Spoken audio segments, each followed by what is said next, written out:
أعوذ بالله من الشيطان الرجيم. بسم الله الرحمن الرحيم. والحمد لله الذي لا يحمد على مكروه سواه، والصلاة والسلام على المبعوث رحمة للعالمين سيدنا ونبينا وحبيب قلوبنا أبي القاسم محمد وعلى آله الطيبين الطاهرين.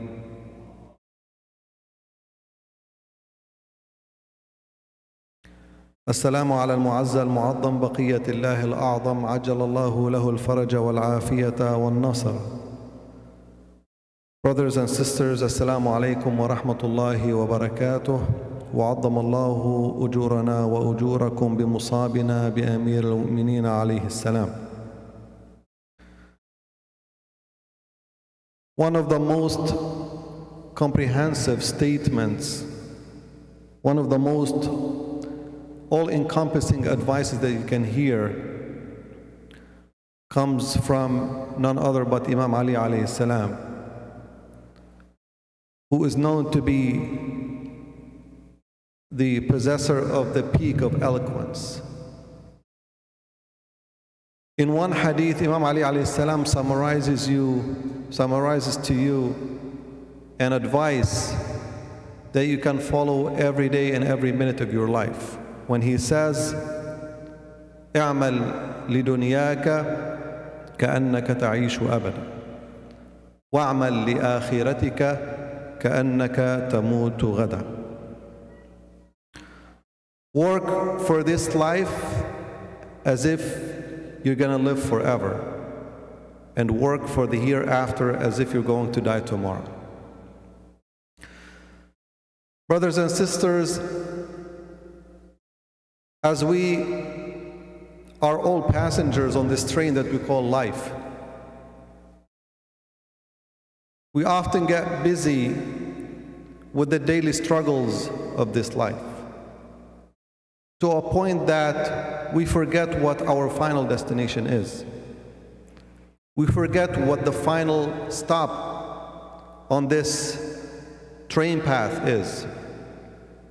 And then out of a sudden, we find that there's a train operator coming to us at some stop, and he's asking us to leave that train and board another one. And we're surprised. We don't know who that person is. And we start asking him, who are you? We feel comfortable on this train. Now you want us to move to another train. And to our surprise, he says, you know me. You know me very well. And we're like, no, this is the first time we see you. And he's like, no. I've been sending you messages every single day, day in, day out. We take our phones, we look at our phones, we look at our pockets. No messages, no letters, nothing from this person. And then he tells us, how many graves have you dug? How many coffins have you held on your shoulders? How many funerals have you went to? Did you think when you were holding someone's dead body that the message was for the person in the coffin or was for you? Those were my messages to you. Even if you did not lose any loved one, have you not seen anybody else lose loved ones? Even if you never had to mourn someone, have you not seen anybody else mourn some loved one? All these were messages to you. I meant you. And so don't act now like you're surprised that you don't know me, that this is the first time you see me. I am the angel of death. And I've been sending you messages every single day. And so, it's hard sometimes to be cognizant of this idea that we might cease to exist every single moment of every single day. But if we do, how can you live with hope If every day we wake up in the morning and we're thinking, okay, we might die today, how can you ever achieve something in life?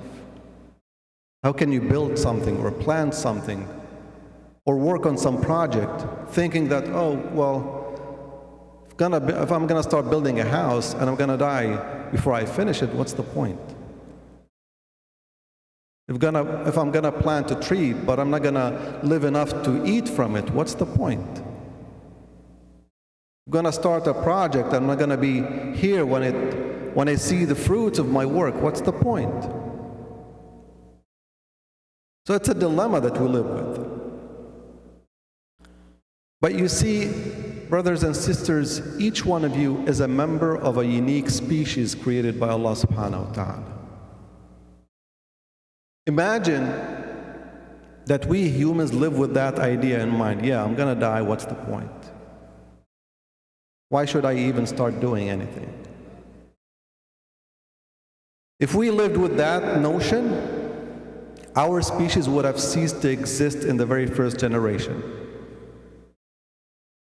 It would have been Adam and Hawa, and that's it. Extinction after that. And that's why, no, we need to live with hope. And the Prophet Muhammad ﷺ summarizes an answer to you beautifully. He says, alaykum as-salam wa rahmatullah. إذا حانت لحظة أحدكم أو ساعة أحدكم وفي يده فسيل فليغرسها. I ask you this question. None of us knows beforehand when his time will come. But if we were given that luxury, if this messenger that we're talking about, the angel of death, comes to you and says to you, hey, listen, it's 8 a.m., you have 12 hours. 8 p.m. I come, I take your life. What will you do? I think I will be praying all the prayers that I missed. I will go to return the money that I unlawfully taken from people. I will go and ask for forgiveness from anyone that I offended. What does the Prophet say? إذا حانت ساعة أحدكم. If any of you gets to the point that he's going to die in a few minutes or a minute or in a moment, وفي يده فسيل, and in his hand is a small plant that he's trying to plant, فليغرسها. Do it. Put it in the ground. And then you might ask, what's the point? We just said a minute ago, if I'm going to plant a plant but I'm not going to eat from it, point. And here comes another story of a wise man who was walking by and he sees a very old man planting a plant in the ground. And he tells him, old man, like, you're not going to live enough to eat from that plant. His response was beautiful when he says, غرسوا فأكلنا أو زرعوا فأكلنا ونزرع فيأكلون. I have eaten from the plants that were planted before me by people who died before me, and I will do the same. I will plant so people who come after me can eat from my own plants. So the Imam Ali alayhi salam, when he says اعمل لدنياك كأنك تعيش أبدا, he wants you to work for this life, knowing that you are mortal, but try to leave something immortal in this life. And when we give an example of a plant, you can take that example and apply it to humans, for example. Your son, your daughter, these are your plants as well. You take care of them so that in the future they are good people. So that in the future, the fruits that you left in this dunya is a sweet fruit, not a sour one or a bitter one. The projects that you work on, the sunnah, if you leave a sunnah, a habit, something that people can follow in this dunya, where people can remember you in 10 years, in 20 years, in a century, and say, so-and-so person 100 years ago built this mosque, or started this good habit, this good sunnah between the people. That's how you immortalize yourself, knowing that you are mortal. And you find that the best advice that you can get from the Quran, and you can always hear it in the Quran, is in two words: وَقُلْ اعْمَلُوا. Allah subhanahu wa ta'ala tells the Prophet to tell us, اعْمَلُوا, do as you will. You cannot achieve what you're trying to achieve, whether in this dunya or in the hereafter, without work, without an effort. You cannot achieve Jannah, for example, without working for it. You cannot just sit at home and think that you're going to achieve Jannah. And so, you are born for a world other than this world. Like in the final will of Imam Ali alayhi salam to his son, Imam al-Hassan alayhi salam, he tells him, be it known to you, my son, that you are created for the next world and not for this one. So here comes the next part, or second part of the statement by Imam Ali alayhi salam, with that advice, that beautiful advice. وَعْمَلْ لِآخِرَتِكَ كَأَنَّكَ تَمُوتُ غَدًا. We explained how you would work in this dunya as if you're going to live forever, but you shouldn't forget that you might die tomorrow. And there's a beautiful story where somebody comes to the Imam and says, you keep telling us about this death, day and night, death. Like we became so depressed that you're constantly talking about it. Can we talk about something else? Something more cheerful? Can we forget about death for a moment? He said, yeah, easy. Live your life, go do whatever you want, good or bad, and then just one day before your death, just a day before your death, repent. تُبْ قَبْلَ مَوْتِكَ بِيَوْمٍ وَاحِدٍ.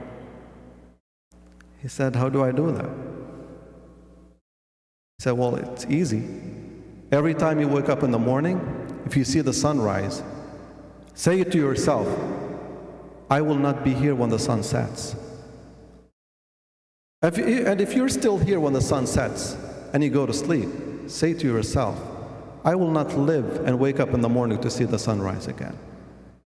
And this way you will be constantly in a state of being prepared for your death. And you would not have to repent. If anybody of us, the example that I just gave you, the angel of death came to us at 8 a.m. and he said, you have 12 hours. I guarantee you, none of us will commit a sin in the 12 remaining hours. But that's how we should live every day of our lives. But I would like to conclude it with a deeper layer of the statement of Imam Ali alayhi salam when he says, عِشْ لِدُنْيَاكَ كَأَنَّكَ تَعِيشُ أَبَدًا أو أعمل لدنياك كأنك تعيش أبدا وأعمل لآخرتك كأنك تموت غدا. I would like to see a deeper layer, a deeper meaning. And the deeper meaning is, as if Imam Ali alayhi salam wants to tell us, whenever you're about to do something, ask yourself, does this thing get me closer to the hereafter, closer to Jannah? Or is it more of a worldly thing? If it's something that brings joy to Allah subhanahu wa ta'ala, that brings you closer to Allah subhanahu wa ta'ala, then do it fast. Do it going by the second part of the statement, اعمل لآخرتك كأنك تموت غدا. Think that I will not be here tomorrow. If I postpone this thing, I will not be here tomorrow to do it. I might miss it. I might miss the ajr, the thawab, the reward of this good deed, so I should do it right now. I should do it quick. And if that thing that I'm planning to do is more about my worldly desires, If it's a vacation, for example, versus, let's say, going to visit Imam Hussein, عليه السلام. The way we should think is, visiting Imam Hussein, عليه السلام, if I don't do it this year, I might not be here next year to do it. So let me try to do it this year. But a vacation, for example, اعمل لدنياك كأنك تعيش أبدا. Think that I will live here forever. So I will still have time to go on that vacation. I will still have time to go do things that are more about my worldly desires rather than bringing me closer to Allah subhanahu wa ta'ala. And that would be a deeper meaning of the statement, اعمل لدنياك كأنك تعيش أبدا واعمل لآخرتك كأنك تموت غدا. And I end it with a few lines from the will of Imam Ali alayhi salam to Imam al-Hasan alayhi salam. But if you read it, you will know very well the will is not for Imam al-Hasan alayhi salam, it's for us. When he says, be it known to you, he says, my son, but I know it's us, that you are created for this next world, not for this. You are born to die and not to live forever. Your stay in this world is transient. You live in a place which is subject to decay and destruction. It is a place where you will have to be busy getting ready for the next world. It is a road to the next world on which you are standing. I ask Allah subhanahu wa ta'ala to make us among those who follow the will of Imam Ali alayhi salam in this dunya and receive his intercession in the hereafter. Bi barakat salati ala Muhammad wa ali Muhammad.